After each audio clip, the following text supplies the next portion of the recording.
Era uma vez uma jovem de 14 para 15 anos, muito fã de literatura infanto-juvenil, tais como Harry Potter, Sherlock Holmes e Agatha Christie.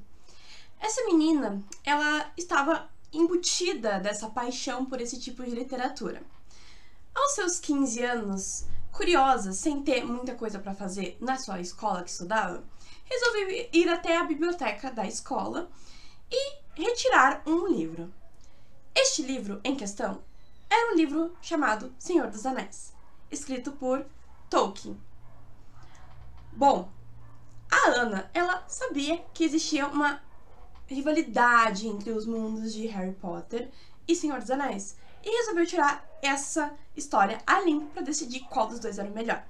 O que acontece é que naquela mesma biblioteca, no ano de 2011, ela abriu o livro de Senhor dos Anéis e se deparou com um novo mundo criado da cabeça desse escritor genial e, no auge da sua imaturidade, não soube lidar com tanta informação, fechou o livro e decidiu que não gostava de Senhor dos Anéis.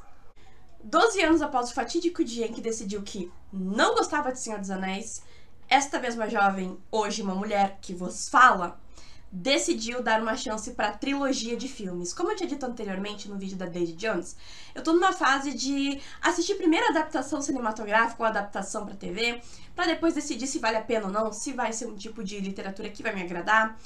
Então, eu decidi pela primeira vez, depois de, sei lá, 23 anos do primeiro lançamento do filme, do primeiro Senhor dos Anéis, eu decidi então maratonar a trilogia do Peter Jackson. Maratonar.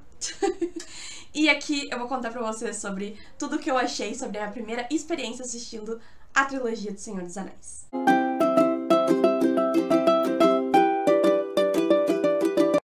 Olá pessoal, sejam bem-vindos ao meu canal. Eu sou a Ana Paula e hoje a gente vai discutir a trilogia do Senhor dos Anéis, dirigida pelo Peter Jackson. Mas, antes da gente começar a falar do assunto do vídeo em si, eu quero deixar alguns avisos aqui pra vocês. Se você não é inscrito no canal, por favor, se inscreva se você gosta de literatura, cultura pop, cinema, adaptações cinematográficas, história. Eu vou fazer mais vídeos sobre história, esse mês ainda, espero. Ou próximo mês, na verdade. Então se inscreva no canal, dê o seu like nesse vídeo, compartilhe, ativa o sininho, faz todo aqueles avisos de sempre pra ajudar esse canal, que é um canal muito novo, recente, dessa nova criadora de conteúdo digital, né, no YouTube. Então, por favor, se você gostar do meu conteúdo, deixe seu comentário também. E era isso. Quem não sabe, a obra Senhor dos Anéis, né, é um romance que foi escrito pelo escritor inglês J.R.R. Tolkien, que foi publicado nos anos 50 e que fez muito sucesso, foi um dos livros mais vendidos no século XX. E é um livro que é de alta fantasia, que se baseia, né, num ambiente criado pelo Tolkien, que se chama a Terra-média. E nessa Terra-média tu vai ter vários tipos de criaturas mágicas e humanas que convivem juntos. Então a gente vai ter elfos, hobbits, anões, humanos, magos, árvores falantes, enfim, de um tudo. E essa Terra-média, né, ela tem esse nome porque o Tolkien, ele era um professor universitário e ele era especialista em Idade Média. Oh, olha só. E foi por isso que eu comecei a ficar bastante interessada ultimamente, desde o ano passado, por ler O Senhor dos Anéis e para assistir os filmes também, porque eu tô nessa vibe meio Idade Média, né, na minha vida. Então, eu vi bastante gente falando muito positivamente sobre as influências medievais na obra do Senhor dos Anéis. E aí isso foi acendeu uma fagulha dentro de mim pra dar mais uma chance pra essa obra, né? Bom, como eu já falei pra vocês, eu tive um primeiro contato muito traumático aos 15 anos com O Senhor dos Anéis, o livro. Eu resolvi então dar uma chance pra trilogia de filmes. E ultimamente, o Instagram, ele vem me sugerindo umas fancam de um chip do Sam e do Frodo Bolseiro. E assim, se eu vejo um chip gay, eu clico, automaticamente eu vou dar ibope pra esse tipo de conteúdo. Eu descobri obras muito boas desse jeito, então eu queria agradecer às funkeiras que ficam postando no Instagram, fanca de Bilbo Bolseiro e Frodo, que me deixaram inspiradas pra dar uma chance pra esse filme. porque dizem que tem um chip gay, que o pessoal shippa, né, o Frodo e o Sam. Então, inspirada, né, pela minha recente paixão e interesse na Idade Média, sabendo que o Tolkien era um especialista em Idade Média e se inspirou pro Senhor dos Anéis, mas o chip gay do Frodo e do Sam, isso fez com que eu decidisse há 3 semanas atrás dar uma chance e começar a assistir os filmes. Então, no final desse vídeo, depois eu dar a minha crítica, né, sobre a trilogia, eu vou dizer se eu fiquei ou não inspirada, se eu vou pegar e vou dar finalmente uma chance para o livro O Senhor dos Anéis, do Tolkien. Então, senta aí agora, pega a tua xícara de chá, que de novo hoje é um mate, e bora discutir Senhor dos Anéis, a trilogia de Peter Jackson, comigo. Eu vou separar esse vídeo em 3 partes, então uma parte para cada filme, e eu vou falar bem resumidamente do enredo, porque eu quero dar mais as minhas opiniões. Então, como é um filme que, sei lá, tem 20 anos do primeiro lançamento, e é um livro bem antigo, eu não vou meter tanto ao enredo, mas sim sobre as minhas percepções sobre o filme, pra não ficar tão longo também o vídeo.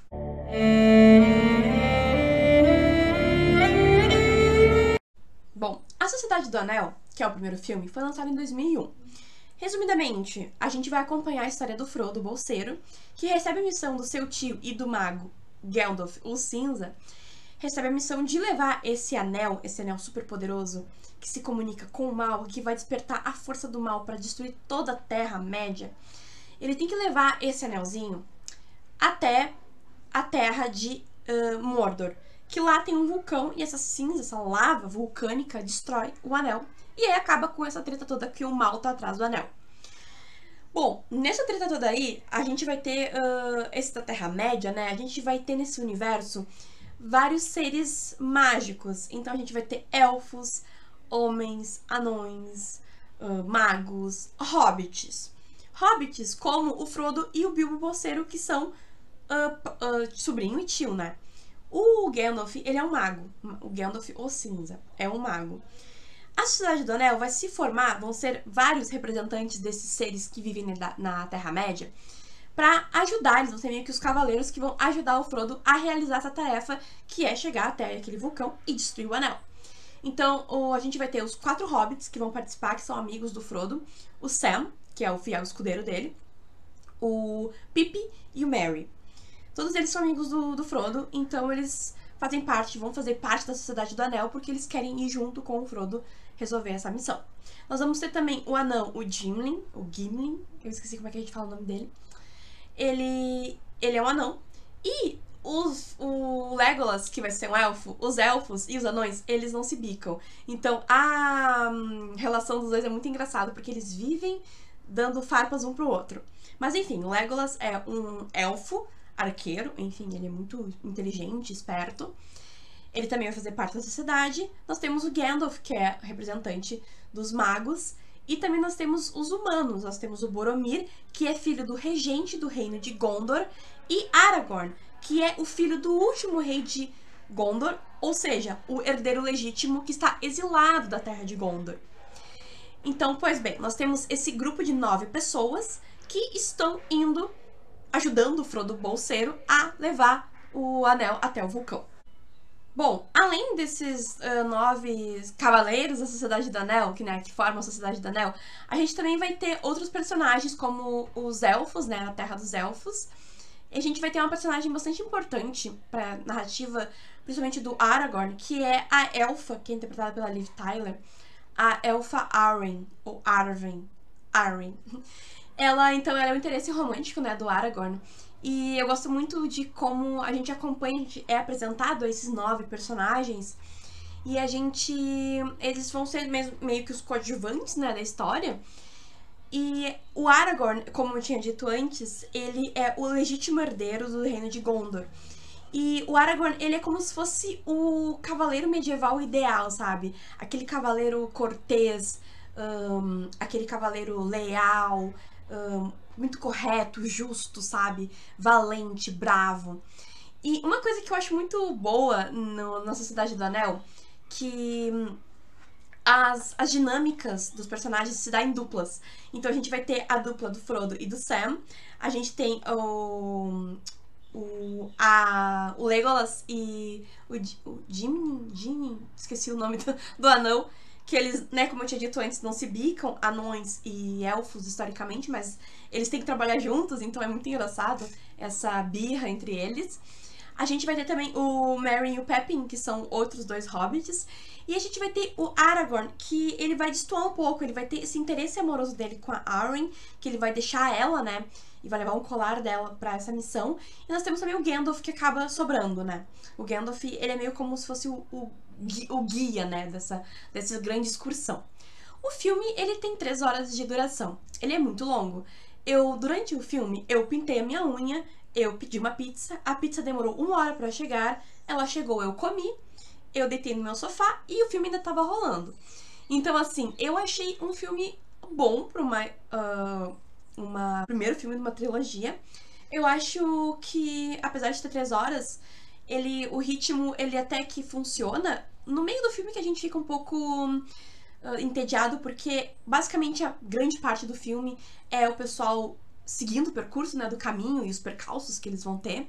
No final que a gente vai ter um desfecho bastante eletrizante, então deixa a gente bastante animado com o final e querendo ver o próximo. E, aliás, o que deve ter sofrido o pessoal em 2001 quando saiu do cinema e sabendo que só no outro ano ia ter o 2.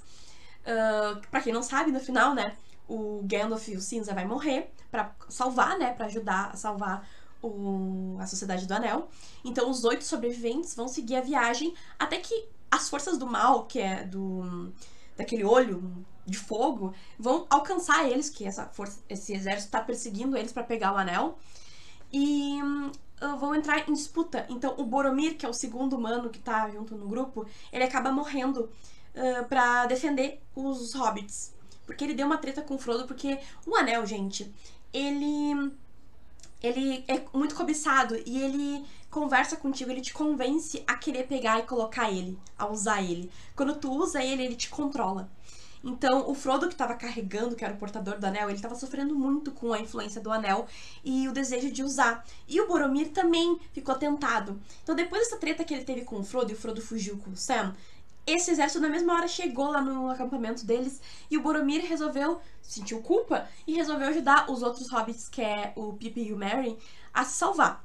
Aconteceu que o Boromir morreu, o Merry e o Pippin foram sequestrados pela força do mal e acabou o filme com nossa sociedade desfalecida, porque o Gandalf tinha morrido, aí ficou o Legolas, o Gimli, o anão, né, e o Aragorn. O Sam e o Frodo fugiram para as montanhas para chegar até essa cidade do vulcão lá. E os outros 2 foram sequestrados pelo exército do vilão. Então, assim, o primeiro filme, na metade a gente fica um pouco entediado, mas no final é tão eletrizante o ritmo que tu fica com vontade de saber mais. Então, assim, o primeiro filme eu gostei bastante e me deixou com bastante vontade de seguir com a trilogia. Eu dou uma nota de 4 de 5.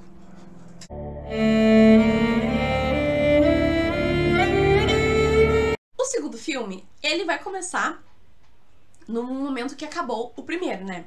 É As Duas Torres. Senhor dos Anéis, As Duas Torres foi publicado, na verdade foi lançado em 2002, também dirigido pelo Peter Jackson, a trilogia toda foi dirigida por ele. E nesse segundo filme, assim, eu já vou dar de início já dessa parte, que foi o meu filme preferido. Eu acho que, como a gente viu no final do primeiro filme, a Sociedade do Anel se separou, se desfacelou, né? Então a gente vai acompanhar esses pequenos grupos da Sociedade do Anel que estão separados. Então eu acho que isso ajuda muito no ritmo, porque, novamente, é um filme longo. Ele tem 2 horas e 50 e poucos. Então, assim, é bastante cansativo. E eu acho que ganha muito ritmo a narrativa de separar. Então a gente acompanha um pouco o Frodo e o Sam, que nesse caso agora vão ter até o acréscimo do Gollum, o Sméagol. Lembra do Sméagol? Meu precioso. O Sméagol, ele é uma criatura que foi dominada pelo anel e ele perdeu o anel. Quem roubou o anel do Sméagol foi o tio do Frodo, o Bilbo.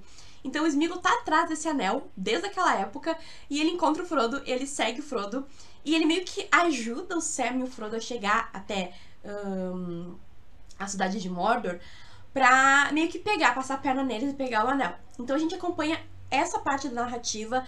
A gente vai ter os outros hobbits que foram sequestrados pelo exército do mal, né? Então, a gente vai ter esse grupo. A gente vai ter os restantes, né? Os que sobraram da sociedade, que foi o Legolas, o Anão e o Aragorn. E a surpresa é que logo no início do filme a gente descobre que o Gandalf, ele não morreu. O Gandalf, o cinza, ele meio que passou de fase, ele evoluiu. Agora ele se tornou o Gandalf, o branco, mais poderoso. Ele volta e ele ajuda o Pippin e o Merry a se salvar, né? Ele meio que convence as árvores a ajudar eles. E sim, gente, as árvores são falantes. É um mundo fantasioso. E, enfim, então a gente tem esses vários núcleos que a gente acompanha. Então a narrativa não se torna cansativa. Não vai ter um momento cansativo, porque a gente tem muitas coisas simultâneas acontecendo. Para além de todas essas narrativas que a gente já teve apresentado no primeiro filme, vai ter um novo núcleo que vai ser apresentado, que vai ser no reino de Rohan, que é o reino dos cavaleiros. E eu preciso dizer que Rohan foi o que me prendeu e o que me fez preferir As Duas Torres aos outros dois filmes da trilogia. Gente, eu sei que o Tolkien, ele era um especialista em Idade Média, e a Terra-média, ela é inspirada na Idade Média, apesar de ser fantasia. As pessoas, a produção, os figurinistas, a fotografia de Rohan, tudo que eu já estudei, que eu já pesquisei sobre a Idade Média, quando eu penso nessas cidadelas, nesses castelos medievais, tá tudo transposto naquele cenário. Eu gosto muito dessa parte do filme. Eu fico o tempo todo torcendo para que a narrativa volte para Rohan, para eu poder olhar aqueles detalhes do castelo do rei, as roupas da sobrinha do rei, aquela menina loira, sabe? Esqueci o nome dela. Então, eu acho tudo um primor, um detalhe tão bem cuidado, sabe? A gente vê que teve um trabalho de pesquisa sério dos figurinistas, do pessoal que montou o cenário. Então, assim, tá tudo bem estudado e é uma forma tão bonita de homenagear a própria obra e o trabalho, a vida do Tolkien, que dedicou grande parte da sua vida à pesquisa da Idade Média, à pesquisa medieval. Eu acho que o Tolkien ia gostar muito de ver os filmes adaptados, porque o trabalho foi muito bem feito. O primeiro filme, eu não tinha reparado tanto nisso, porque eu tava mais curiosa pela narrativa e conhecer os personagens, que eles são introduzidos, né? Os principais, os 9 da Sociedade do Anel. No segundo, a gente vai ter tantos personagens novos e os antigos, que eu fiquei muito mais interessada nesse acréscimo, né? Então, nessas pessoas novas que estavam aparecendo na narrativa, no enredo. E pra coroar com tudo, assim, as roupas daquela menina que é a sobrinha do rei de Rohan, elas são geniais, sério, gente. Eu torcia pra ela aparecer o tempo todo, porque é um primor dos figurinistas que criaram essa roupa, porque Hollywood tem a mania de reproduzir a Idade Média de uma forma muito errônea. Sempre muito cinza, escuro, sujo. E na verdade a Idade Média foi muito colorida. Então eu gostei muito, porque em Rohan tudo tem cor, tudo tem vida. Então eu achei que foi muito positivo. Então acho que o que me prendeu mais nas Duas Torres foi o enredo de Rohan. Também tem essa questão que a menina, né, a sobrinha do rei de Rohan, ela tem um crush no Aragorn. E o Aragorn, pra quem não sabe, é o meu crush também. Mas eu gosto muito dele e da elfa, né, a Arryn. Então eu ficava pensando assim, meu Deus, ele não pode ficar com essa menina, essa loira, essa sobrinha do rei, porque, né, ele ama a Arryn, ele quer voltar pra ela. E, óbvio, como um bom cavaleiro medieval, ele é fiel à sua dama amada. Então, assim, apesar da gente sentir uma tensão sexual entre eles, o Aragorn, ele continua focado na missão dele, que é ajudar a defender o reino de Rohan, que vai ser atacado pelo exército do mal, e ajudar em seguir, né, pra encontrar o Frodo e o Sam e ajudar eles. Então eu acho que As Duas Torres, ela dá continuidade àquela história que se terminou na Sociedade do Anel, e ao mesmo tempo introduz novos personagens que vão enriquecer a narrativa, não só com o acréscimo das histórias deles, mas também vão enriquecer visualmente a narrativa. Eu gostei muito desse filme, eu achei que passou rápido, por incrível que pareça. E o término dele, assim, prepara muito bem, deixa a gente muito com gostinho pro último, pra finaleira, né? O final da trilogia. Então, assim, As Duas Torres, eu preciso dizer que é o meu filme preferido. Primeiro, por causa da ambientação de Rohan. Eu também gosto muito dessa troca, de novo, das narrativas, né? De seguir o Sam e o Frodo, depois tu para a narrativa e volta pra falar um pouco de Rohan, depois tu volta pro Pippin e pro Merry lá com as árvores. E assim, aliás, o final do filme tem uma cena que as árvores vão destruir lá o castelo do Mago do Mal, que era o líder do Gandalf, que traiu o Gandalf no primeiro filme. E eu gostei muito do final, eu interpretei de uma forma muito engraçada, não sei se tô correta na minha interpretação. Mas quando as árvores, elas destroem aquela a mina, né, aquele monte de pedra que tava impedindo a água de descer pra molhar e regar as árvores, não me pareceu muito uma vingança da natureza, sabe? Uma coisa meio ambientalista, eco-sustentável. Tipo, a vingança das árvores, tipo, a natureza se voltando contra os humanos e as árvores, elas aniquilaram esse exército que tava nesse castelo com esse mago do mal, né? Então eu achei muito legal essa parte. E a gente consegue acompanhar também o desenvolvimento dos outros dois hobbits, além do Frodo e do Sam, que são o Merry e o Pippin. E eu tô gostando muito deles nesse filme. Eu acho que eles vão crescendo na trilogia, eles começam meio covardes, medrosos. Aí no segundo eles já estão um pouco mais valentes, depois de ter sido sequestrados. E eu acho que a gente consegue acompanhar essa sequência. As outras duplas que eu falei, né, que eu gostava bastante, a dinâmica, que era o Legolas e o Anão. Eu esqueci o nome dele agora de novo. É muito nome, gente. Eu gostei bastante também, eu acho que eles estão ótimos, assim como no primeiro filme. Eu dou risada, eu gosto muito da troca deles. E a gente vai ter também o Aragorn, que continua perfeito, o meu crush, maravilhoso. E a gente torce muito pra ele, então assim, a gente sabe que ele vai se dar bem, porque ele é tipo, ele é o exemplo máximo do que é ser um herói, né? Então a gente não espera nada mais do que justiça para que esse nobre cavaleiro consiga vencer as suas batalhas, né? E, enfim, então a gente termina As Duas Torres com a nota 5 de 5.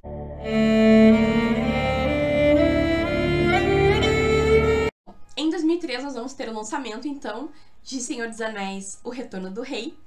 E major spoiler nesse título, né? Porque quem é o rei que tá retornando pro seu reino?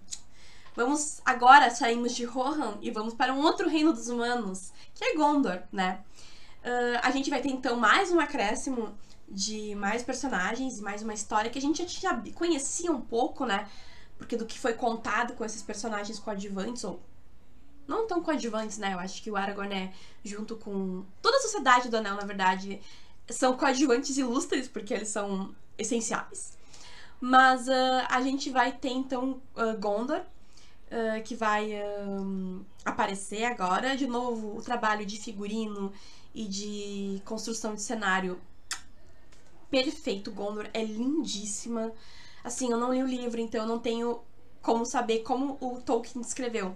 Mas eu acredito que o trabalho foi muito respeitado e que é lindíssimo lindíssimas as imagens. De novo, a gente vai continuar tendo, como os grupos estão separados, a gente vai ter separação de narrativa.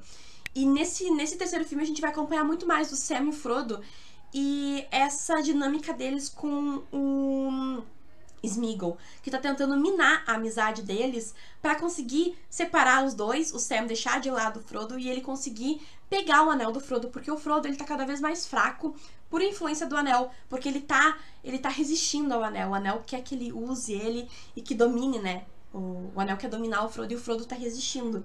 Então o Frodo tá cada vez mais fraco e eles continuam escalando um monte de montanha pra chegar em Mordor. E, bom, então a gente continua acompanhando. O Pippin e o Merry, nessa hora, eles já estão juntos de novo com o Gandalf, o Branco. E a gente vai agora... A defesa, né? O exército do mal não vai mais atacar Rohan. Agora o exército do mal vai atacar Gondor. Então, Rohan, junto com o Aragorn e o Legolas e o Anão Jimmy, eles têm que ir pra Gondor e proteger, né? Pra não derrubarem esse reino importante dos homens. Que nada mais é do que o reino que né, tem como príncipe herdeiro o nosso cavaleiro Aragorn. Mas, bom, uma coisa que eu achei bastante interessante nesse filme foi a dinâmica que a gente acompanha agora. A dupla que vai ter mais enfoque vai ser o Frodo e o Sam. E eu gosto muito de ver sobre eu gosto de colocar os dois hobbits, as duas duplas de hobbits, assim, de um lado do outro. Porque a gente vê o Merry e Pippin, a gente vê esse amadurecimento ascendente. Então eles começam hobbits do interior, do condado, que são medrosos e tal. No segundo filme eles são sequestrados, então eles passam por provações e depois eles ajudam, com a ajuda das árvores do Gandalf o Branco, eles conseguem se tornar, né, derrotar aquele exército do mal, então eles ficam mais empoderados, né? E no terceiro filme, eu acho um desfecho ótimo pros dois personagens. Porque eles finalmente se provam, né? Eles se provam importantes, peças importantes pra essa sociedade do Anel que se formou, né? Eles vão ter um papel... Eles fazem umas besteiras. Mas enfim, eles têm um papel muito mais ativo. E um deles vai lutar, o outro vai ter um papel meio político. Então eu gosto bastante dessa dinâmica dos dois. Em contrapartida, o Frodo e o Sam, eles vão ter um ritmo descendente. Então eles vão estar brigando, eles vão estar o tempo todo, obviamente, né, influenciados pelo Sméagol, tá tentando colocar um contra o outro. E a situação que eles estão vivendo é muito desgastante. Eles não têm quase o que comer, eles estão tendo que escalar dia e noite. Eles não sabem se eles vão sobreviver. E todas essas dúvidas, elas deixam eles muito mais hostis ao que tá acontecendo. Novamente, como o ritmo acompanha vários grupos, acaba passando rápido as 3 horas e 20 de filme. Mas eu achei ele um pouco mais maçante do que As Duas Torres. Eu não sei se é porque eu já não ficava mais tão, deslumbrada com o cenário, com os figurinos, mas eu achei que... Eu fiquei um pouco irritada, principalmente porque o Gandalf, quando ele morreu, o Gandalf o Cinza, e renasceu o Gandalf o Branco, ele, teoricamente, teria que ser mais poderoso, né? Porque, tipo, ele passou de fase. Mas ele se torna muito mais inútil. Tipo, o Gandalf o Cinza, ele era muito mais corajoso, ele era muito mais combativo. O Gandalf o Branco, ele alisou os cabelos dele e ele simplesmente não usa magia. Ai, porque eu não posso, minha força não é tão poderosa pra lutar contra o cara do mal lá. Esqueci o nome dele. O olho lá do mal. Ai, eu não posso lutar contra o exército dele. Cara, tu é o Gandalf o Branco. Tu é um mago dos magos, o cara mais poderoso. Tu tinha que ter um poder pra poder lutar com esses caras. Ele se torna um inútil. Ele fica lá, tipo, comandando a batalha final lá em Gondor contra o exército. E ele se torna muito inútil, porque no final das contas, quem que vai ser o principal organizador e motivo da vitória do bem, né, da Sociedade do Anel contra esse exército do mal, vai ser o Aragorn. Porque o Aragorn, como eu falei pra vocês, ele tinha um romancezinho lá com a elfa. A elfa, ela tava desistindo da imortalidade dos elfos pra ficar com o Aragorn. E o pai dela, ele consertou a espada lá do herdeiro de Gondor e deu pra ele. Pra ele convocar o exército das almas penadas, que tava lá numa caverna, pra ajudar Gondor. Então, eles só venceram a batalha não por causa que eles tinham um mago poderoso, Gandalf o Branco. Eles venceram porque eles tinham o herdeiro de Gondor, o herdeiro legítimo, o Aragorn. Então, foi o Aragorn que foi a peça principal que acabou com esse exército maligno, né, do mal, das forças do mal. Então, o Gandalf foi muito chato. Eu ficava o tempo todo assim, falando pra minha mãe, meu Deus do céu, esse homem não vai fazer nada, sabe? O que adianta ele ter morrido e ressuscitado se ele continua inútil? Ele continua inútil. E era pra... Ele tá com um cajado mais poderoso. Era pra ele estar mais poderoso, na teoria, né? Enfim, eu não li o livro, eu não sei por que ele não pode. Eu não sei se tem alguma explicação nos livros. Eu sei que nos filmes não ficou muito claro. E eu fiquei muito irritada com isso. Então eu passei metade do filme xingando o Gandalf, o Branco. E chorando por que o Gandalf o Cinza não sobreviveu. Porque ele era muito mais badass. Ele ia acabar com aquele exército do mal. Sem medo. Ele derrotou o outro mago branco, sabe? Então, tipo... Enfim. E me irritou muito isso. Eu acho um ponto muito negativo pra mim, pessoalmente, o Gandalf o Branco nesse filme. Eu tava muito irritada com ele. Os outros hobbits, o Merry e Pippin, também, eles me tiravam um pouco do sério. Mas eu consegui entender o desenvolvimento deles, eu gostei.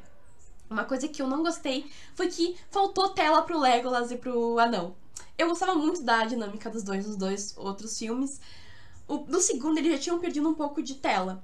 Mas no terceiro eles não aparecem quase nunca. Só na última batalha que eles vão fazer as piadinhas deles lá, contando quem mata mais inimigos.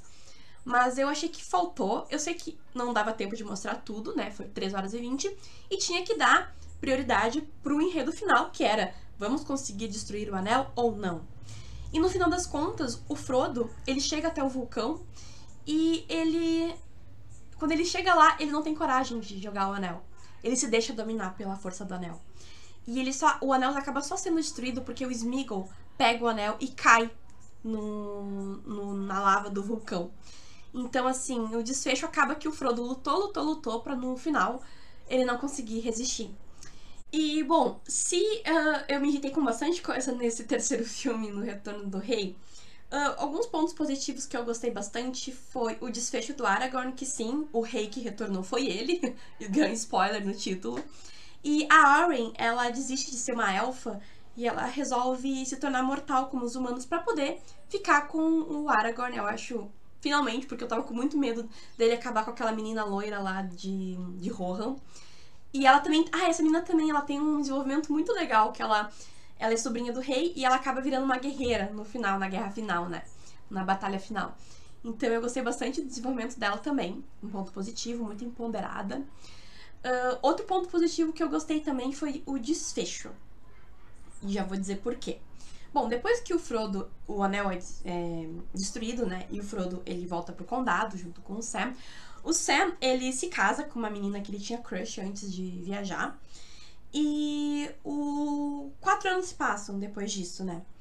E aí, como o anel foi destruído, acabou a Terceira Era. A Terceira Era era a Era dos Anéis, né? Então, os humanos... aliás, nasceu uma nova era, a Quarta Era, que seria as eras dos homens, dos humanos, né? Então, os seres mágicos, eles acabam se retirando pra os lugares, tipo, os paraísos deles, assim, sabe? As terras mágicas deles. Sem ter mais contatos, não se teriam mais contatos, né? Tanto que o condado vai ser protegido pelo Aragorn pra nenhum outro humano chegar lá, nenhuma outra criatura entrar no condado pra proteger o condado. Então, assim, a gente começa a ter bem separado essas divisões de seres, né, nessa Quarta Era.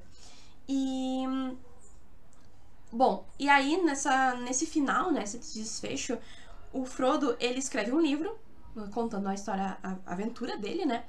E ele resolve partir com os elfos para essa terra mágica dos elfos, que é uma terra do além-vida, onde os elfos vivem eternamente. E ele pode ir entrar nessa terra porque ele já foi portador do anel. O tio dele, o Bilbo Bolseiro, também vai embarcar nesse barco para ir nessa terra mágica. E eu achei muito bonito esse desfecho, porque eu interpretei, a minha interpretação, óbvio, que foi como o trauma de ter passado por tudo isso, o Frodo, né, o trauma do Frodo, e dele ter sucumbido ao anel, deixou nele marcas tão profundas que ele nunca conseguiu se recuperar. Ele ficou num quadro depressivo. A gente via, quando mostrava o passar dos anos, né, no condado, que ele não estava feliz, que ele estava visivelmente vazio dentro dos olhos dele, sabe? Então é como se fosse um quadro depressivo pós-traumático, né? Então eu gostei bastante que mostra essa parte, e eu acho que tem uma influência bem grande na obra do Tolkien, essa questão da Segunda Guerra Mundial, porque o livro foi escrito entre a guerra, né? No período da Segunda Guerra. E essa questão dos soldados que voltam da guerra e tem trauma, né? Que fica traumatizado e nunca consegue se recuperar.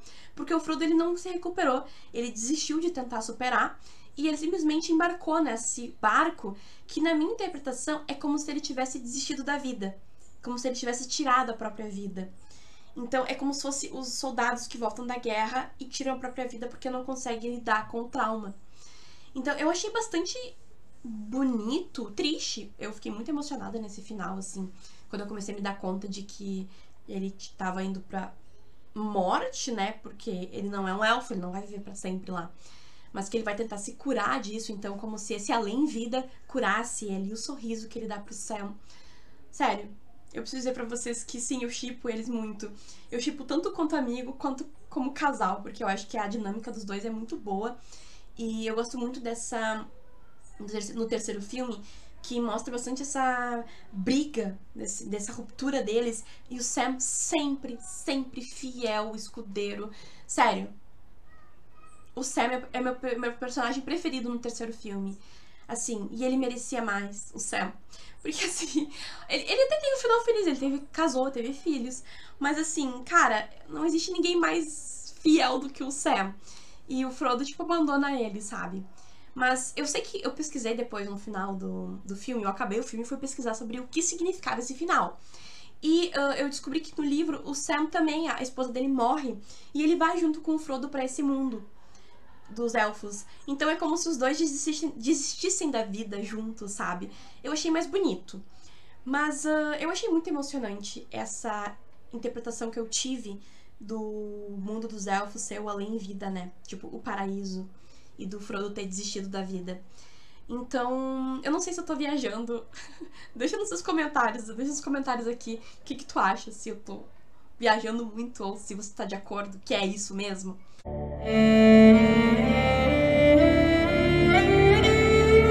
Concluindo, então, esse último filme, eu vou dar nota de 4.5 de 5. Eu acho que o final foi muito bonito e me deixou muito emocionada e me deixou com muita vontade de ler o livro. E sim, eu fui convencida por Peter Jackson a ler O Senhor dos Anéis. Eu vou superar esse meu trauma de quando eu tinha 15 anos. E assim que eu terminar de ler o livro, eu ainda não comecei, mas assim que eu terminar de ler o livro, eu vou fazer um vídeo pra contar pra vocês as minhas impressões sobre a leitura. Depois eu posso fazer também um vídeo comparando o livro com o filme. Porque, sério, vale muito a pena assistir a trilogia. Ela é longa, são filmes de 3 horas de duração, mas é uma história muito envolvente, é uma história muito bem contada. A gente vê o cuidado nos detalhes. Eu acho que eu não sei se, como eu não li o livro, eu não sei dizer se foi uma boa adaptação, mas eu acho que, na minha percepção, foi uma trilogia que respeitou a obra original. Então, assim, eu acho que se você não assistiu O Senhor dos Anéis, você tem que assistir. Quem não leu ainda o livro, e eu incluo eu mesma, a gente tem que ler o livro, porque é uma história muito envolvente, é uma história muito legal. E eu que gosto de história, eu quero muito... Eu tô sentindo que eu vou pegar várias referências da Idade Média, de coisas que eu gosto de ler, de me interessar. Então, assim, gente, vale super a pena. Eu dou super nota 10 pra trilogia. Eu acho que a trilogia, ela é perfeita, ela é muito boa. Ela pode ter os seus momentos de lentidão, que é normal, mas ela como um todo, ela é muito, muito boa. Muito, muito boa mesmo. Então, gente, era isso. Se você gostou desse vídeo, deixa o seu like, se inscreva no canal, comente, ative o sininho, compartilhe o vídeo. Não esquece a sua xícara de chá. E até o próximo vídeo. Bisu, bisu!